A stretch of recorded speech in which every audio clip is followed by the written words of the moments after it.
Impossible. Alors déjà, si j'ai bien compris, parler après que l'assistance soit assise depuis 2 heures à écouter, ça ne doit pas être le top du top pour ceux. Donc il va falloir être imaginatif sans doute pour capter l'attention. Et puis dire aussi que, je vais dire le contexte de cette mission, dire aussi que souvent il y a comme ça des idées reçues qui sont associées au Sénat où on parle de la lenteur du train de sénateur. C'est une mission qu'on a eu à mener en 4 mois. Voilà. Donc ça vous dit, donc là je suis avec Hélène Anouar qui a été l'administratrice qui m'a accompagnée et ça a été un challenge à relever qui était pour nous vraiment engageur. Alors pourquoi le contexte je le dis, vous le savez, depuis la mise en place de ces rythmes scolaires, politiquement ça a été très contesté, que justement au mois de septembre, octobre dernier, on a senti monter une vague encore de remise en cause, et en particulier cette vague de remise en cause s'appuyait sur un créneau tout à fait particulier et qui pouvait faire écho, dire que les rythmes scolaires, bon an mal an, dans les grandes villes ça pouvait se mettre en place parce que dans les grandes villes il y avait toutes les ressources adéquates pour monter des ateliers, mais que dans le milieu rural c'était extrêmement difficile, et qui plus est, cette mise en place des rythmes scolaires creusait des inégalités. Donc des inégalités par rapport à l'offre qui était proposée. Donc c'était une vraie problématique, et cette critique montait de plus en plus, et donc c'est comme ça que le Premier ministre a souhaité me confier une mission pour aller voir la réalité de la mise en place des rythmes scolaires justement dans le milieu rural. Donc, notre investigation ne porte que sur des communes rurales ou très rurales. Il y avait aussi cette difficulté, il y avait à la fois les inégalités, et il y avait aussi, revenait de façon récurrente, le problème du financement. Et donc pourquoi on a eu un délai aussi court? Parce que s'il y avait des ajustements à faire, il fallait que ça puisse être mis en place à la rentrée de septembre. On ne pouvait pas se permettre une rentrée scolaire 2016-2017 sans avoir une réalité du terrain, en particulier par rapport à cette problématique des communes rurales. Alors comment nous avons procédé? Nous avons alors en plus nous avions un calendrier électoral qui ne nous favorisait pas, puisque nous avions décidé d'aller au maximum sur le terrain, et que jusqu'au mois de décembre il y avait des élections régionales qui se tenaient. Donc nous avons considéré que nous ne pouvions pas aller sur le terrain tant qu'il y avait des élections régionales qui pouvaient justement instrumentaliser d'une manière ou d'une autre ce que nous allions voir. Donc nous avons fait une première partie, puisque la mission je l'ai eue à partir du mois d'octobre, fin octobre, que Hélène Anouar ne m'a rejoint que début janvier. Donc c'est vous dire. Donc nous avons fait pendant 1 mois et demi des auditions que je qualifierais de formelles, à partir de tous les organismes, organisations, syndicats ou autres qui étaient intéressés d'une manière ou d'une autre à cette problématique des rythmes scolaires. Et puis à partir du mois de janvier, là nous nous sommes déplacés dans 12 départements d'abord, où dans chaque département, à chaque fois, nous avons la démarche, elle a été toujours la même. Le matin, en arrivant, prise de contact, en général autour du Dasen, avec un certain nombre de maires. On oscillait entre le moins, c'était 15, entre 15 et 30 maires qui s'étaient impliqués dans la réforme des rythmes scolaires, favorables ou non, qui pouvaient venir nous dire leur réalité. Puis ensuite, visite de TAP, alors, puisqu'il y avait des organisations différentes, on allait voir des TAP soit entre midi et 2, puis après des TAP à partir de 15h. Puisque sur un département, nous pouvions voir diverses organisations du temps scolaire. Et à la fin de la visite des deuxièmes ateliers, donc rencontre avec les parents d'élèves, les animateurs concernés, et bien sûr chaque fois que nous sommes allés dans des tables, nous avons aussi dialogué avec les enfants. En parallèle, nous avons monté un questionnaire sur internet, libre d'accès, relayé par les sénateurs de chaque département, et là nous avons eu 1200 communes qui ont répondu à ce questionnaire, et ce qui touche un panel de 360 000 enfants. Donc, à la suite de cela, nous pensons que nous pouvons avoir une vision assez complète de la réalité de ce qui se passe dans les territoires ruraux.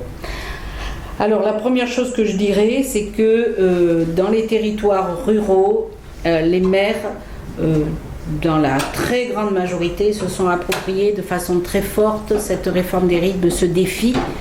Pourquoi ? Parce qu'ils ont compris que c'était un élément d'attractivité pour leur école, et donc pour que dans une petite commune rurale, il faut que l'école soit attractive, parce qu'il en va de la survie justement du projet de la commune. Donc dans les communes rurales, l'école c'est central, c'est le principal poste de dépense dans une petite commune, et donc lorsque ces communes rurales, et elles sont toutes dans des environnements à proximité d'une plus grosse, où très souvent les habitants vont travailler, s'il n'y a pas attractivité de l'école, il y a fuite des parents vers l'école du lieu où ils travaillent ou sur leur passage, et donc à terme la mort de l'école. Donc il y a eu une nécessité déjà, mais qui est liée avec une conviction, parce que quand même les maires ruraux sont très attachés à l'école. Donc ils se sont engagés très fortement. Deuxième point, ce que je vois et ce qui est dans les préconisations, puisque je vais faire le lien avec les deux, c'est qu'à partir du moment où l'intercommunalité était organisée, et à partir du moment où l'intercommunalité a souhaité et a accepté de prendre cette compétence, il y a eu d'abord une facilitation de la mise en place du projet et un niveau de qualité supérieur, parce que bien sûr au niveau de l'intercommunalité, il y avait davantage de capacité pour conceptualiser le projet, le PEDT, il y avait aussi davantage de capacité à pouvoir recruter et faire tourner les animateurs entre les communes. Ce qui bien sûr nous a amené à des organisations différentes de temps.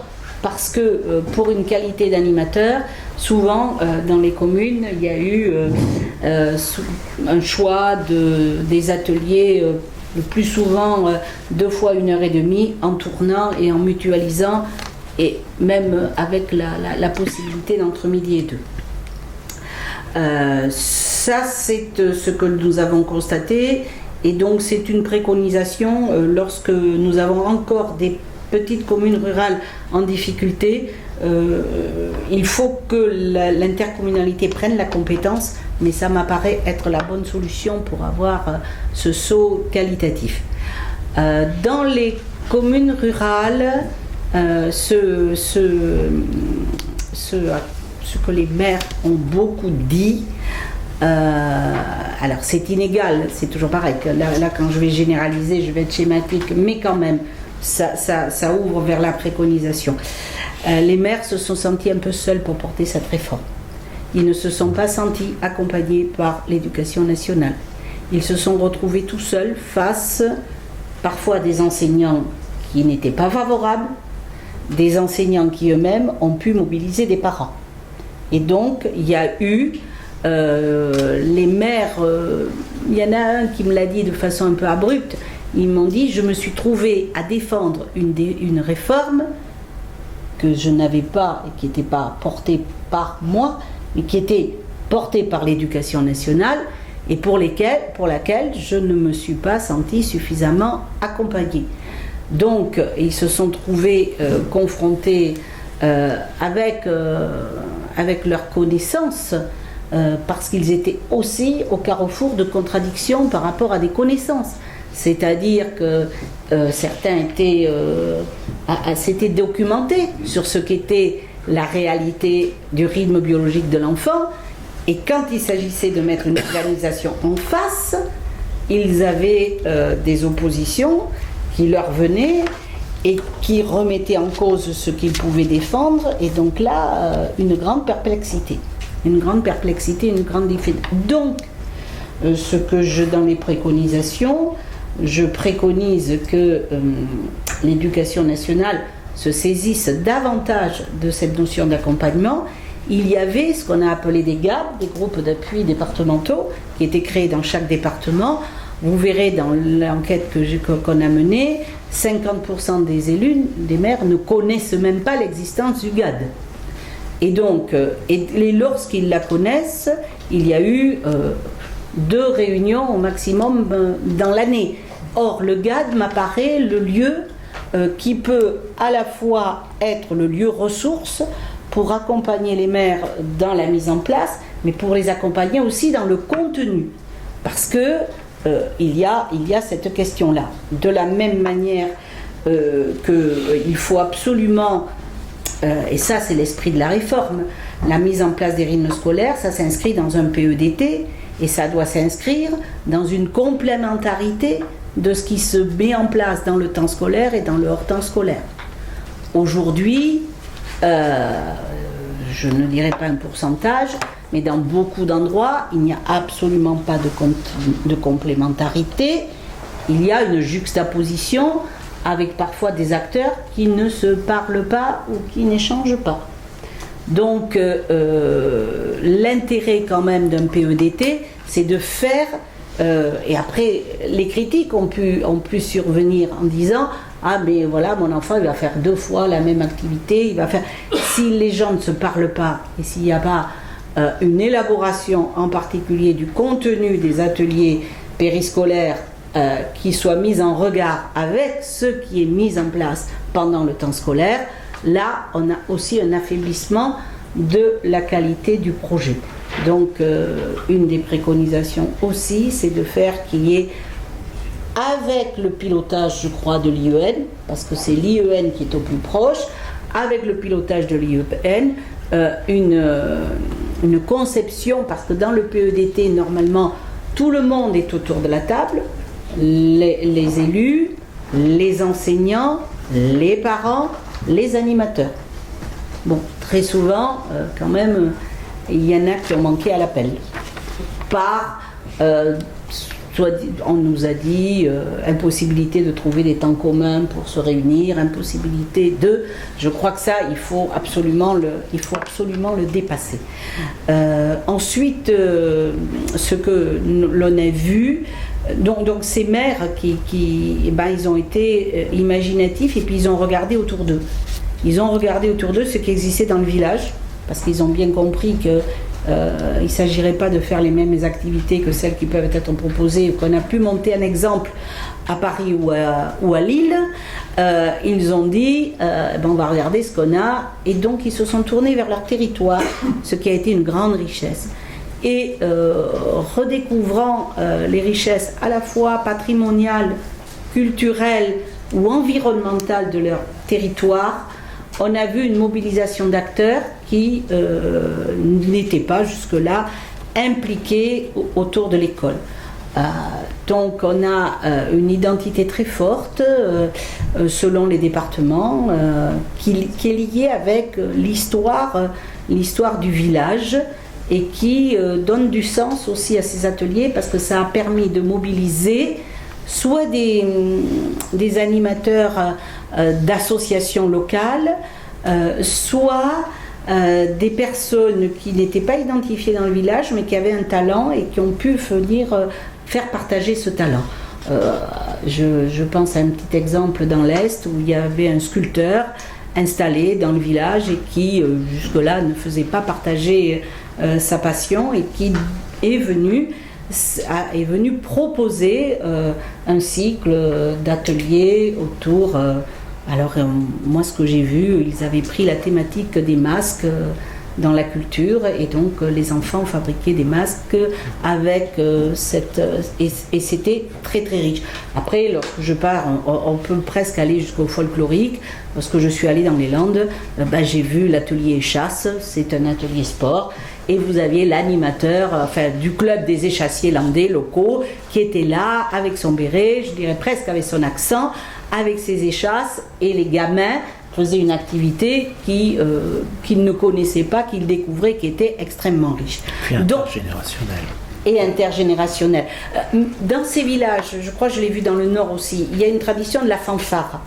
Eh bien, par rapport aux ateliers, il y a eu des classes de trompettes et autres, et maintenant il y a tous ces enfants qui participent à tout ce qui sont les fêtes ou les animations du village, mais les cérémonies commémoratives aussi, on les retrouve. Donc là, on ouvre vers la citoyenneté les cérémonies commémoratives ou les cérémonies festives, comme par exemple là aussi toujours les Landes, les courses landaises ou autres. Donc ça permet aussi à des parents et à des habitants qui se sont installés parfois dans des villages pour des raisons économiques, parce que c'était moins cher que d'acheter là où ils travaillaient, ils se sont éloignés, mais, et c'est ce que reprochaient beaucoup de maires, ces gens se sont installés sans connaître l'histoire et sans même se l'approprier. Et au travers d'étapes, parce qu'en général ça se termine par une belle fête, au travers d'étapes, tout le monde redécouvre et s'approprie cette histoire, et donc on n'est plus simplement des habitants qui viennent dormir et peut-être faire le barbecue le week-end, on est là pour aussi redynamiser la vie locale, et ça c'est très significatif dans le milieu rural, et je trouve que c'est très très important. C'est pour ça qu'il y a la problématique bien évidemment de la qualification des animateurs, parce que il y a transmettre un savoir, transmettre une passion, transmettre une tradition, mais aussi il faut avoir une qualification. C'est pour cela que les maires sont demandeurs de possibilités de formation pour toutes ces personnes qui n'ont peut-être pas été identifiées avant comme des personnes ressources, mais qui se révèlent des ressources et qui ont besoin de faire juste un saut qualitatif, entre guillemets. Comment je gère un groupe, comment je transmets, comment je qualifie. Donc ça, c'est ce qui est préconisé aussi, mettre à disposition, donc, je crois au niveau des territoires intercommunaux, des possibilités de formation, et nous allons jusqu'à dire des formations conjointes, ce que j'ai pu voir dans le Nord, entre enseignants et personnel intervenant. C'est si on veut que les gens se connaissent, se communiquent, et n'est pas... moi j'avoue que j'ai été choquée, et les maires aussi, et ça a été très mal ressenti sur le terrain, quand on a fait quelque part un procès de qualification, ce procès qui était fait par souvent les enseignants qui disaient non mais attendez, on ne va pas confier les enfants à n'importe qui. Et vraiment, c'était terrible ça, c'était terrible. Donc il faut répondre à ça par justement des offres de formation, et des offres de formation qui permettent aux uns et aux autres de se côtoyer. Donc c'est une richesse.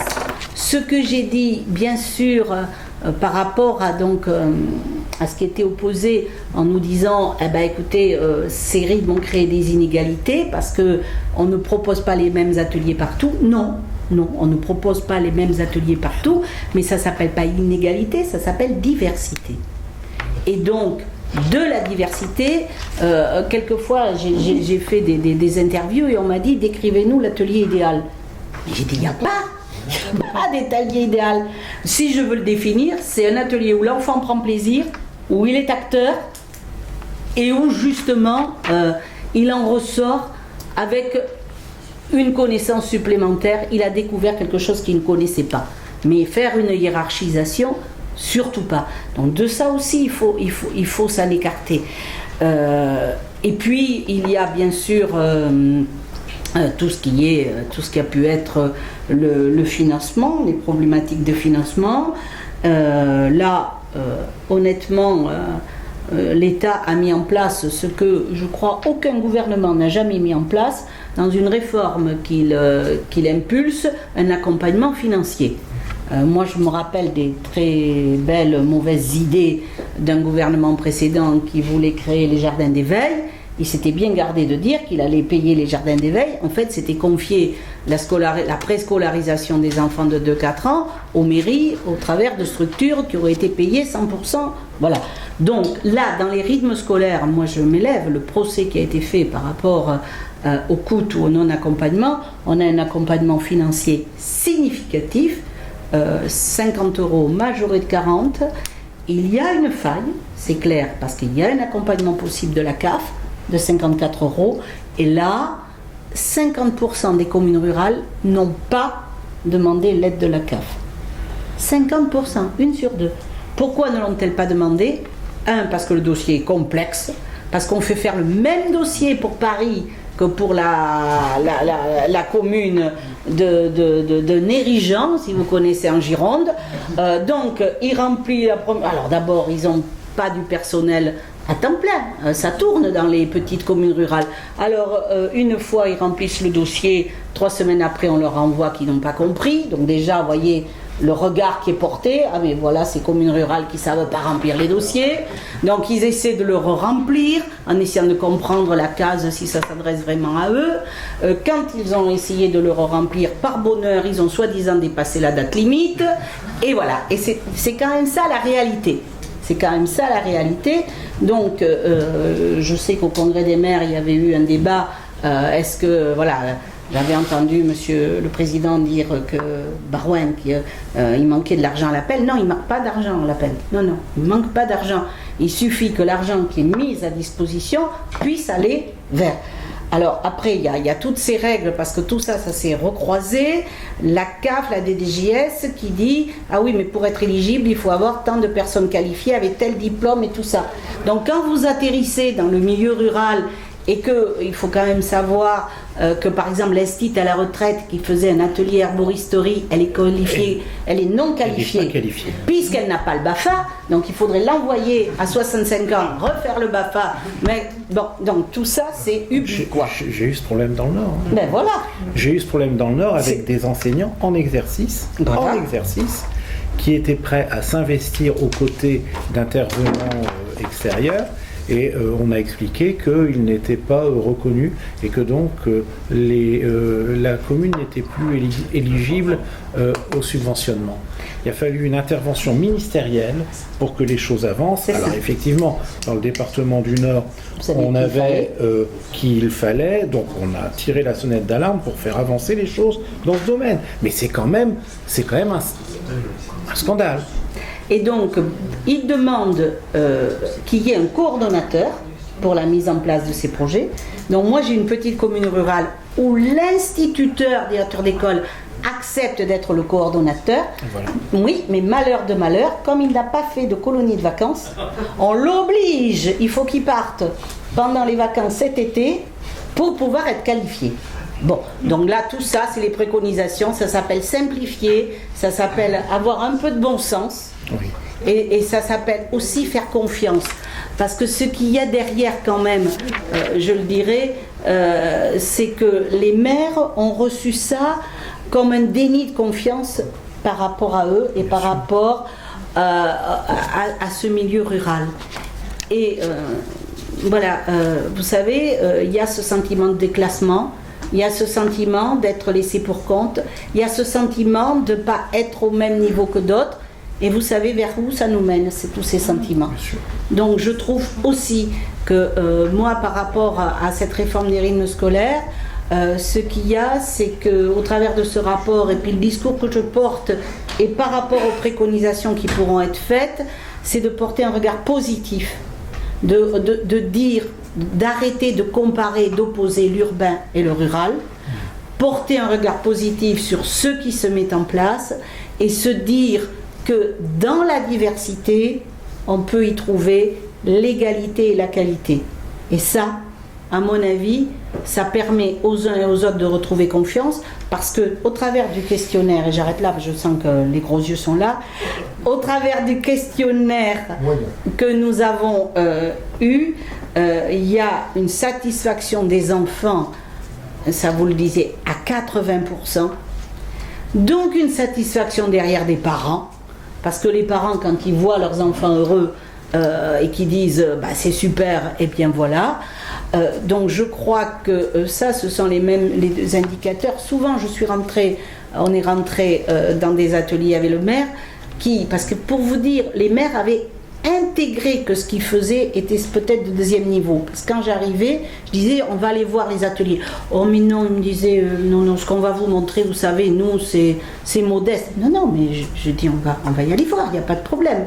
Donc on y allait et j'y trouvais un atelier théâtre, un atelier mime, des choses aussi bien qu'ailleurs. Ah bon, c'est bien, oui. Et donc après on disait aux enfants, et les enfants, ah c'est super monsieur le maire repartait regonflé. C'était vraiment, mais parce que aussi cette façon d'avoir tellement eu une pression en pensant qu'il fallait faire comme ce qu'on avait entendu à la télé, à Paris ou ailleurs, et que la qualité, elle ne pouvait pas exister partout, moi je crois que ça a été très dévastateur. Donc c'est aussi le message que l'on porte. Aujourd'hui, il y a une question qui reste, c'est une inquiétude que traduisent les maires, c'est il va falloir diversifier. Parce qu'on a trouvé ces 2 premières années des ateliers, mais les enfants ils sont sur des cycles de 5 ans, il va falloir quand même renouveler l'offre. Et là, moi je pense, c'est là que je dis que les GAD doivent être extrêmement importants, parce qu'il existe une multitude de ressources, une multitude. Le réseau Canopé, personne ne le connaît, quand je l'ai vu, c'est formidable. Le réseau de l'INRIA, on a l'INRIA qui fait des valises avec des robots, c'est formidable. On est en préparation, tous les musées locaux dans les territoires où je suis allée peuvent tout à fait construire de ces valises pédagogiques qui permettent de porter le musée au plus près. Et puis là, j'espère qu'on va déboucher, je crois que j'ai de bonnes pistes. En rencontrant la présidente des musées nationaux, Sylvie Hubac, on a pensé construire à travers les musées, parce qu'il y a les musées locaux, mais il y a aussi ce déficit de se dire, ah mais nous, nos enfants, ils ne seront pas comme à Paris, ils ne pourront pas avoir le Louvre, Orsay et le reste. Et donc on a imaginé une idée de construire 1000 mallettes autour des collections du Louvre ou du Grand Palais. Et ces 1000 mallettes pourront se déployer sur le territoire pour apporter justement des outils de culture en formant les animateurs à ces mallettes, parce qu'il faut former les animateurs. Voilà, donc aujourd'hui c'est le saut qualitatif qu'il faut faire, c'est-à-dire ouvrir encore la palette des ateliers que l'on peut offrir aux enfants. Mais bon, moi je suis résolument optimiste parce que quand même on a fait passer une idée, puisque François Baroin l'a dit au Congrès des maires, il a dit on ne reviendra pas sur la réforme des rimes. C'est déjà ça. C'est déjà ça. Bon, moi, écoutez, il l'a dit, je le crois. Hein. Bon, il a dit publiquement. Voilà. Donc après, il y a l'éternel, je sais pas, serpent de mer là qu'on nous agite. Ah, mais on redonnera la liberté aux maires de faire ou de pas faire. Ben, ils l'ont déjà. Donc, je ne sais pas qu'est-ce qu'ils vont inventer de plus. Voilà. Donc, et la meilleure preuve, c'est de dire, écoutez, ça marche. En tout cas, moi, partout, je suis allée. À la fin de chaque rencontre, j'ai posé la question, est-ce que vous voulez revenir en arrière ? Ah, surtout pas. Bien sûr que non. Et avec, parce que ça marche, mais aussi, alors plus trivial, mais ça fait rien, les motivations, elles sont les motivations. On s'est assez fait suer à le mettre en place, donc maintenant on va pas aller en arrière. Voilà. Merci.